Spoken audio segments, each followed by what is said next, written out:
Section 140 of the Companies Act 2013, it is about removal and resignation of auditor. ഓഡിറ്ററിനെ നമ്മൾ auditor ആകാൻ ആരൊക്കെയാണ് qualified ആയിട്ടുള്ളതെന്ന് 141 കണ്ടു. ആ ക്വാളിഫൈഡ് ആകുന്ന ഓഡിറ്ററിനെ അപ്പോയിന്റ് ചെയ്യുന്ന ഡിഫറെന്റ് സിറ്റുവേഷൻസും അയാളുടെ റൊട്ടേഷനും കാഷ്വൽ വേക്കൻസി ഫില്ലിങ്ങും എല്ലാം നമ്മൾ 139 കണ്ടു. 139 എന്ന സെക്ഷനിൽ അപ്പോയിന്റ് ചെയ്തിട്ടുള്ള ഓഡിറ്ററിനെ റിമൂവ് ചെയ്യുന്ന അല്ലെങ്കിൽ അയാൾ ഇല്ലാതാകുന്ന റിസൈൻ ചെയ്ത് പോകുന്ന കാര്യങ്ങളാണ് 140 നമ്മൾ പഠിക്കാൻ പോകുന്നത്. ഓക്കെ, സെക്ഷൻ 140 5 സബ്സെക്ഷൻസ് ഉണ്ട്. 140 subsection 1, subsection 2, subsection 3, subsection 4 and subsection 5. ഈ 5 സബ്സെക്ഷൻസിൽ 140 subsection 1 and 140 subsection 4 1ഉം 4ഉം is relating to removal of an auditor. അതായത് കമ്പനി എന്ത് ചെയ്യാണ്, കമ്പനി ഒരു പ്രത്യേക പ്രൊസീജിയർ വഴി 140 subsection 1ലും 4ലും അത്തരം പ്രൊസീജിയേഴ്സ് ആണ് പറയാൻ പോകുന്നത്. Where company is removing the auditor, നമുക്കിനി നിങ്ങളെ ഓഡിറ്റർ ആയിട്ട് വേണ്ട എന്ന് പറഞ്ഞ് കമ്പനി എന്ത് ചെയ്യുന്നു, ഓഡിറ്ററിനെ റിമൂവ് ചെയ്യുന്നു, ഒഴിവാക്കുന്നു.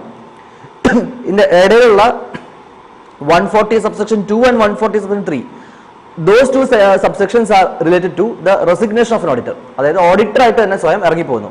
സോ 140 5 സബ്സെക്ഷൻ 1ഉം 4ഉം റിമൂവൽ ആണ്, ഇടയിലുള്ള 2ഉം 3ഉം എന്താണ്, റെസിഗ്നേഷൻ ഓഫ് an auditor ആണ്. And 140 subsection 5 relatively last amend ചെയ്ത് കെട്ടിയിട്ടുള്ള ഒരു സബ്സെക്ഷൻ ആണ്. കമ്പനീസ് ആക്ട് 2013 വന്നപ്പോൾ ആകെ 4 സബ്സെക്ഷനെ ആദ്യം ഉണ്ടായിരുന്നുള്ളൂ. പിന്നീട് എഴുതി ചേർത്തതാണ് 140 സബ്സെക്ഷൻ 5. അതിൽ നാഷണൽ കമ്പനി ലോ ട്രിബ്യൂണലിന്റെ ഒരു പവർ, ട്രിബ്യൂണലിന്റെ ആക്ഷൻ വഴി ഓഡിറ്റർ റിമൂവ് ചെയ്യപ്പെടുന്നു. ഓക്കെ, അതാണ് 140 സബ്സെക്ഷൻ 5ത്തെ കഥ.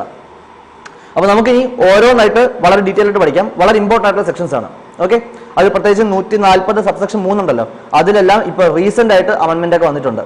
So let us study each one of them very clearly. To start with 140 subsection 1.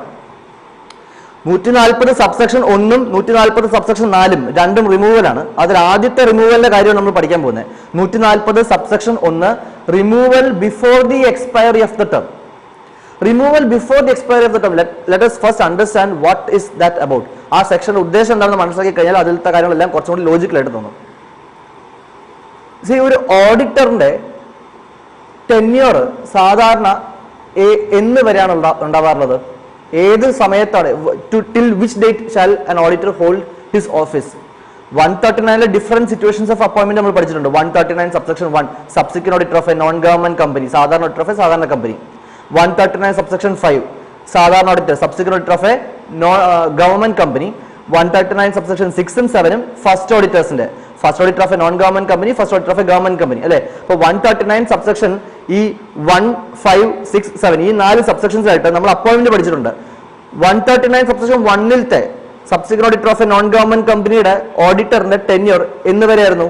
He shall hold the office from the completion of the first AGM till the completion of the 6th AGM and thereafter till the completion of every 6th AGM. AGM മുതലാണ് അവസാനിച്ചിരുന്നത്, അല്ലെ? 139 subsection 5ലും എന്തായിരുന്നു, the auditor shall hold the office till the completion of next AGM എന്നാണ് പറഞ്ഞത്. 139 subsection 6ലും 7ലും എല്ലാം first ഓഡിറ്റേഴ്സിന്റെ tenure till the completion of first AGM. അപ്പൊ ആനുവൽ ജനറൽ മീറ്റിംഗിലാണ് എന്തായാലും ഈ ഓഡിറ്ററിന്റെ ടെന്യൂർ അവസാനിക്കുന്നത്. അത് 6ാമത്തെ AGM ആണോ, ഫസ്റ്റ് AGM ആണോ, നെക്സ്റ്റ് AGM ആണോ, depends on which section the auditors appointed in. പക്ഷെ എന്തുവന്നാലും ടെന്യൂർ അവസാനിക്കുന്ന എപ്പോഴാണ്, ഒരു AGMലാണ് എല്ലാ ടെന്യൂറും അവസാനിക്കുന്നത്. Okay, so removal before the expiry of the term എന്ന് പറഞ്ഞാൽ അതിനർത്ഥം എന്താ, AGM വരെ കാത്തു നിൽക്കാതെ AGMന് മുന്നേ ഓഡിറ്ററിനെ ഒഴിവാക്കുന്നു. അതാണ് 140 സബ്സെക്ഷൻ 1ന്റെ ഉദ്ദേശം, അല്ലെ? ഹെഡിങ് വായിക്കുക, removal before the expiry of the term. എന്താണ് removal before the expiry of the term? In ബ്രാക്കറ്റിൽ എഴുതിയിട്ടുണ്ട് ഇൻ ബിറ്റ്വീൻ 2 AGM. അത് സെക്ഷനിൽ പറഞ്ഞിട്ടുള്ളതല്ല, ഞാൻ മനസ്സിലാക്കാൻ വേണ്ടി നിങ്ങൾക്ക് കാണിക്കുന്നതാണ്. ഇൻ ബിറ്റ്വീൻ 2 AGMs എന്ന് പറയാൻ കാരണം അതാ, കാരണം 140 സബ്സെക്ഷൻ 1ൽ കമ്പനി എന്ത് ചെയ്യുന്നു, 139 സെക്ഷൻ 139ൽ അപ്പോയിന്റഡ് ആയിട്ടുള്ള ഒരു ഓഡിറ്ററിനെ എത്രയും പെട്ടെന്ന് റിമൂവ് ചെയ്യണം എന്നൊരു ആവശ്യമാണ് സെക്ഷൻ 140 സബ്സെക്ഷൻ 1ൽ ഒരു കമ്പനി നടപ്പിലാക്കുന്നത്. അതായത് അടുത്ത AGM വരെ, അയാളുടെ ടേം തീരുന്നത് വരെ വെയിറ്റ് ചെയ്യാൻ താല്പര്യമില്ല, എത്രയും പെട്ടെന്ന് ഇയാളെ പുറത്താക്കണം. അങ്ങനത്തെ ഒരു ഉദ്ദേശത്തോട് കൂടിയിട്ടുള്ള ഒരു ആക്ടിവിറ്റിയാണ്, പ്രൊസീജിയറാണ് 140 സബ്സെക്ഷൻ 1. ആൻഡ് ഓഡിറ്ററിനെ 139ൽ അപ്പോയിന്റ് ചെയ്തപ്പോൾ എന്തെല്ലാം ഫോർമാലിറ്റീസ് ഉണ്ടായിരുന്നു നമ്മൾ കണ്ടിട്ടുണ്ട്. Subsequent auditor of a non government company 139 subsection 1-ലാണെങ്കിൽ നമ്മൾ അയാളുടെ നിന്ന് സർട്ടിഫിക്കറ്റ് വാങ്ങിച്ചു, കൺസെന്റ് വാങ്ങിച്ചു, അതിന്റെ കോപ്പി എടുത്ത് ADT 1 എന്നുള്ള ഫോർമാറ്റിൽ രജിസ്ട്രാർ ഓഫ് കമ്പനീസ് അറിയിച്ചിട്ടുണ്ട്. 139 സബ്സെക്ഷൻ 5-ലാണെങ്കിൽ comptroller and auditor general of India CINDG നേരിട്ട് വന്നിട്ടായിരുന്നു കമ്പനിയിൽ ഓഡിറ്റ് അപ്പോയിന്റ് നടത്തിയിട്ടുള്ളത്. 139 സബ്സെക്ഷൻ 6-ലും 7-ലും എല്ലാം ഈ പറഞ്ഞ പോലെ ബോർഡ് ഓഫ് ഡയറക്ടേഴ്സിന് ഇത്രയും ദിവസങ്ങൾ അപ്പോയിന്റ് ചെയ്യണം, അവർ ഫെയിൽ ചെയ്ത് കഴിഞ്ഞാൽ ഷെയർ ഹോൾഡേഴ്സ് വരണം, അല്ലെങ്കിൽ CINDG വരണം, ഇതെല്ലാം നമ്മൾ കണ്ടു. സോ ഇത്രയും ഫോർമാലിറ്റീസും പ്രൊസീജിയേഴ്സും എല്ലാം ചെയ്ത് 139-ൽ ഒരു ഓഡിറ്ററിനെ അപ്പോയിന്റ് ചെയ്തിട്ട് 140-ൽ സബ്സെക്ഷൻ 1-ൽ even before the expiry of the term ഒരു AGM വരെ പോലും വെയിറ്റ് ചെയ്യാതെ ഇയാളെ പെട്ടെന്ന് തന്നെ റിമൂവ് ചെയ്യണം എന്ന് പറഞ്ഞാൽ അത് അത്ര എളുപ്പത്തിൽ സാധ്യമാകുന്ന കാര്യമല്ല. അതുകൊണ്ട് തന്നെ സ്റ്റുഡൻസ് മനസ്സിലാക്കുക, 140-ൽ നിങ്ങൾ പഠിക്കാൻ പോകുന്ന റിമൂവലിന്റെ സെക്ഷൻസ് എല്ലാം, അതായത് 140 സബ്സെക്ഷൻ 1-ഉം സബ്സെക്ഷൻ 4-ഉം ഇതിലെ ഏറ്റവും ഡിഫിക്കൽട്ട് ആയിട്ടുള്ള റിമൂവൽ പ്രൊസീജിയർ, ഏറ്റവും സ്ട്രിക്റ്റ് ആയിട്ടുള്ള ഡിഫിക്കൽട്ട് ആയിട്ടുള്ള പ്രൊസീജിയർ ആണ് എന്താ 140 സബ്സെക്ഷൻ 1-ൽ പറഞ്ഞിട്ടുള്ളത്. കാരണം ഓഡിറ്റിനെ വെറുതെ റിമൂവ് ചെയ്യാൻ അത്ര എളുപ്പം അല്ല. ഇതിന് 3 സ്റ്റേജ് അപ്രൂവൽ ആണ്, 3 സ്റ്റേജ് ഓഫ് അപ്രൂവൽസ് ആണ് വേണ്ടി വരിക. അതായത് ആദ്യം കമ്പനി എന്ത് ചെയ്യണം, കമ്പനി ഇത്തരമൊരു തീരുമാനം ബോർഡ് റെസൊല്യൂഷനിൽ ആദ്യം പാസ്സാക്കണം. അതായത് കമ്പനിയുടെ ബോർഡ് ഓഫ് ഡയറക്ടേഴ്സ് ആദ്യം ഒരു മീറ്റിംഗ് കൂടിയിട്ട് ഒരു ബോർഡ് റെസൊല്യൂഷൻ പാസ്സാക്കണം. നമുക്ക് ഇപ്പോൾ ഉള്ള ഇൻക്യുംബന്റ് ഓഡിറ്റർ എന്ന് വെച്ചാൽ നടപ്പ് വർഷത്തെ ഓഡിറ്റർ, കറണ്ട് ഓഡിറ്റർ, നമ്മളുടെ ഇൻക്യുംബന്റ് ഓഡിറ്ററിനെ നമുക്ക് റിമൂവ് ചെയ്യണം, അയാളുടെ ടേം തീരുന്നവരെ വെയിറ്റ് ചെയ്യേണ്ട ആവശ്യമില്ല എന്ന ഒരു ലെവലിൽ ഒരു ബോർഡ് റെസൊല്യൂഷൻ ആദ്യം പാസ്സാക്കാം. ബോർഡ് റെസൊല്യൂഷൻ പാസ്സാക്കിയിട്ട് 30 days, within 30 days from the date of this board resolution പാസ്സാക്കിയിട്ട് 30 days-നുള്ളിൽ ഈ ബോർഡ് റെസൊല്യൂഷന്റെ ഒരു കോപ്പി സെൻട്രൽ ഗവൺമെന്റിന് കൊടുത്തിട്ട് സെൻട്രൽ ഗവൺമെന്റിന്റെ അപ്രൂവൽ നേടിയെടുക്കണം. സെൻട്രൽ ഗവൺമെന്റ് അപ്രൂവൽ നേടിയെടുക്കേണ്ടത് ADT 2 എന്ന ഫോർമാറ്റിലാണ് ഈ അപ്രൂവൽ നേടിയെടുക്കുന്നത്. Okay, this happens within 30 days of the board resolution being passed.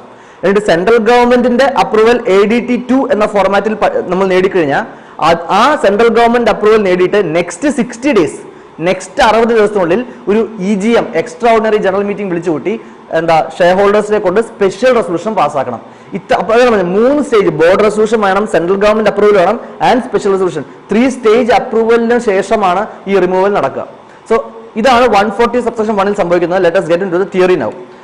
The auditor appointed under section 139 may be removed from his office before the expiry of his term only by a special resolution of the company. Students, understand. Companies ആക്ടിൽ എവിടെയെല്ലാമാണോ special resolution ആവശ്യമായിട്ടുള്ളത് അവിടെയെല്ലാം എടുത്ത് ഇതുപോലെ expressly പറയും. നിങ്ങൾക്ക് audit സിലബസിൽ relating to this ഈ കമ്പനീസ് ആക്ട് 2013-ൽ നമുക്ക് ഓഡിറ്റിംഗ് എന്നുള്ള നിങ്ങളുടെ സബ്ജക്റ്റില് കമ്പനി ഓഡിറ്റർ അപ്പോയിന്റ്മെന്റ്, കമ്പനി ഓഡിറ്റിന്റെ ഈ ചാപ്റ്ററിൽ മാത്രമേ നിങ്ങൾക്ക് കമ്പനീസ് ആക്ട് പഠിക്കാവുള്ളൂ. ഇല്ലേ, ലോയിലത്തെ പഠിക്കുന്ന അത്രയും നിങ്ങൾക്ക് സെക്ഷൻസ് ഏതില്ല, ഓഡിറ്റിംഗിലില്ല. ഓഡിറ്റിംഗിൽ ചുരുക്കി പറഞ്ഞാൽ ഈ 139 മുതൽ 147 വരെയുള്ള ഓഡിറ്റേഴ്സുമായിട്ട് റിലേറ്റഡ് ആയിട്ടുള്ള സെക്ഷൻസ് മാത്രമേ നിങ്ങൾക്ക് കമ്പനീസ് ആക്ടിൽ നിന്ന് പഠിക്കാവുള്ളൂ. ഈ നിങ്ങൾക്ക് പഠിക്കാനുള്ള കമ്പനീസ് ആക്ടിലത്തെ സെക്ഷൻസിൽ, ഓഡിറ്റിംഗ് എന്ന ഈ സബ്ജക്റ്റിൽ നിങ്ങൾക്ക് പഠിക്കാനുള്ള കമ്പനീസ് ആക്ടിലത്തെ ഫുൾ സെക്ഷൻസിൽ 2 സ്ഥലത്ത് മാത്രമേ സ്പെഷ്യൽ റെസൊല്യൂഷനെ പറ്റി പറയുന്നുള്ളൂ റിലേറ്റിംഗ് ടു ഓഡിറ്റേഴ്സ്. ഓക്കെ, ഞാൻ ഓഡിറ്റിംഗിന്റെ കാര്യം പറയുന്നത്, നിങ്ങളുടെ ലോയുടെ കാര്യമല്ല. ഇൻ അവർ സബ്ജക്ട് നമുക്ക് 2 സ്ഥലത്ത് മാത്രമേ എന്ത് പറയുന്നുള്ളൂ, ഈ സ്പെഷ്യൽ റെസൊല്യൂഷൻ പറയുന്നുള്ളൂ. ആ 2 സിറ്റുവേഷൻസും it is related to the removal of auditor. അപ്പൊ ചുരുക്കി പറഞ്ഞാൽ ഓഡിറ്റിനെ റിമൂവ് ചെയ്യുന്ന സിറ്റുവേഷൻസിൽ മാത്രമേ സ്പെഷ്യൽ റെസൊല്യൂഷൻ എന്നുള്ള വാക്ക് നിങ്ങൾ കാണാൻ പോകുന്നുള്ളൂ. നമ്മൾ വേറെ എവിടെയൊക്കെ അപ്രൂവൽ ഓഫ് ദ മെമ്പേഴ്സ് വേണമെന്നോ മെമ്പേഴ്സ് സെലക്ട് ചെയ്യുന്നൊക്കെ എവിടെ കണ്ടാലും അതിന്റെ ഒക്കെ അർത്ഥം എന്താണ്, അതെല്ലാം ഓർഡിനറി റെസൊല്യൂഷൻ ആണ്. കാരണം സ്പെഷ്യൽ റെസൊല്യൂഷൻ ആവശ്യമാണെങ്കിൽ ഇതുപോലെ എക്ടിൽ എക്സ്പ്രസ്ലി പറയും സ്പെഷ്യൽ റെസൊല്യൂഷൻ വേണമെന്ന്. നമ്മൾ വേറെ എവിടെയൊക്കെയാണ് ഷെയർ ഹോൾഡേഴ്സിന് അപ്രൂവൽ വേണമെന്ന് കണ്ടിട്ടുള്ളത്? 139 സബ്സെക്ഷൻ 1. 139 സബ്സെക്ഷൻ 1-ൽ ആരാണ് ഓഡിറ്റിനെ അപ്പോയിന്റ് ചെയ്യുന്നത്? Every company shall appoint an auditor at the first AGM. അപ്പൊ AGM-ൽ അപ്പോയിന്റ് ചെയ്യുന്ന ആരാണ്? ഷെയർ ഹോൾഡേഴ്സ് ആണ്. അതായത് അവിടെയൊക്കെ എന്ത് സംഭവിക്കുന്നത്? Ordinary resolution. 139 subsection 8 filling of casual vacancy. Filling of casual വേക്കൻസിയിൽ if the casual vacancy is as a result of resignation of an auditor, auditor resign ചെയ്തത് കാരണമാണ് കാഷ്വൽ വേക്കൻസി സംഭവിച്ചിട്ടുള്ളതെങ്കിൽ ആ കാഷ്വൽ വേക്കൻസിനെ 30 ഡേയ്സിനുള്ളിൽ 139(8) പ്രകാരം ബോർഡ് ഓഫ് ഡയറക്ടേഴ്സ് അപ്പോയിന്റ് ചെയ്യണം. എന്നിട്ട് board of directors appoint ചെയ്തിട്ടുള്ള ആ casual vacancy ഓഡിറ്റിനെ 3 മാസത്തിനുള്ളിൽ ആര് അപ്രൂവ് ചെയ്യണമെന്ന് പഠിച്ചു? മെമ്പേഴ്സ് അപ്രൂവ് ചെയ്യണമെന്ന് പഠിച്ചു. അപ്പൊ ആ അപ്രൂവലൊക്കെ എന്തിനാണ് ഉദ്ദേശിക്കുന്നത്? ആ അപ്രൂവൽ എല്ലാം ഓർഡിനറി റെസൊല്യൂഷൻ ആണ്. Okay, got the point. So special resolution വേണ്ട സിറ്റുവേഷൻസിൽ അത് എടുത്ത് പറയും. ഇത് അത്തരം ഒരു സിറ്റുവേഷൻ ആണ്. 140 സബ്സെക്ഷൻ 1 പറയുന്നു the auditor appointed under 139 can be removed from his office before the expire of the term. Term expire ആവുന്നതിന് മുമ്പ്, അതായത് AGM പോലും എത്തുന്നതിന് മുമ്പ്, by a special resolution of the company after obtaining the previous approval of central government. ഇനി ഇതിന്റെ step by step ആയിട്ടുള്ള points നമുക്ക് നോക്കാം. എങ്ങനെയാണ് ഇത് എക്സിക്യൂട്ട് ആവുക? Points to understand. 3 stage approval is required for the execution of 140 subsection 1. ആദ്യം എന്ത് വേണം? Board resolution. Board resolution should be pass for the removal of the incumbent. അപ്പൊ ആദ്യം ബോർഡ് റെസൊല്യൂഷൻ പാസ്സാക്കുക. അത് കഴിഞ്ഞിട്ട് within 30 days of the board resolution നമ്മൾ പഠിക്കുന്ന രണ്ടാമത്തെ ADT ആണിത്, ADT 2. ADT 1 എന്താണ്? 139 സബ്സെക്ഷൻ 1 ഒരു ഓഡിറ്ററിനെ അപ്പോയിന്റ് ചെയ്യുമ്പോൾ, AGM അപ്പോയിന്റ് ചെയ്യുമ്പോൾ ആ ഓഡിറ്ററിന്റെ കൺസെന്റും സർട്ടിഫിക്കറ്റും എന്താ കോപ്പി എടുത്ത് 15 ഡേയ്സിനുള്ളിൽ രജിസ്ട്രാർ ഓഫ് കമ്പനീസിനെ കമ്പനി അറിയിക്കുന്നതാണ് എന്താ ADT 1 എന്നുള്ള ഫോർമാറ്റ്. ADT 2 ഫോർമാറ്റ് എന്താണ്? 140 സബ്സെക്ഷൻ 1 പ്രകാരം ഒരു ഓഡിറ്ററിനെ before the expiry of the term remove ചെയ്യാൻ ആവശ്യമായിട്ടുള്ള സെൻട്രൽ ഗവൺമെന്റ് അപ്രൂവൽ നേടിയെടുക്കുന്ന ഫോർമാറ്റ് ആണ് ADT 2 എന്നുള്ള form. And after that, within next 60 days of approval of the central government approval കിട്ടിയിട്ട് next 60 days a special resolution has to be passed by the company in a EGM. Okay, and the auditor concerned shall be given an opportunity of being heard. ഒരു judicial practice പോലെ എന്താ before ഈ 3 stage approval എല്ലാം ചെയ്ത് last EGM remove ചെയ്യുന്ന stage ആവുമ്പോൾ he will be given an opportunity of being heard. അയാൾക്ക് എന്തെങ്കിലും പറയാനുള്ള ഒരു സാവകാശം കൊടുക്കുന്നു, ഒരു ഓപ്പർച്യൂണിറ്റി കൊടുക്കുന്നു. That's it. So 3 stage approval വളരെ ഇമ്പോർട്ടൻ്റ് ആയിട്ട് പഠിക്കുക. 140 സബ്സെക്ഷൻ 1 ആദ്യം board resolution, within 30 days central government approval നേടിയെടുക്കുക ADT 2, ആൻഡ് ദെൻ നെക്സ്റ്റ് 60 ഡേയ്സിൽ സ്പെഷ്യൽ റെസൊല്യൂഷൻ പാസ്സാക്കി എടുക്കണം. So this is your 140 subsection 1.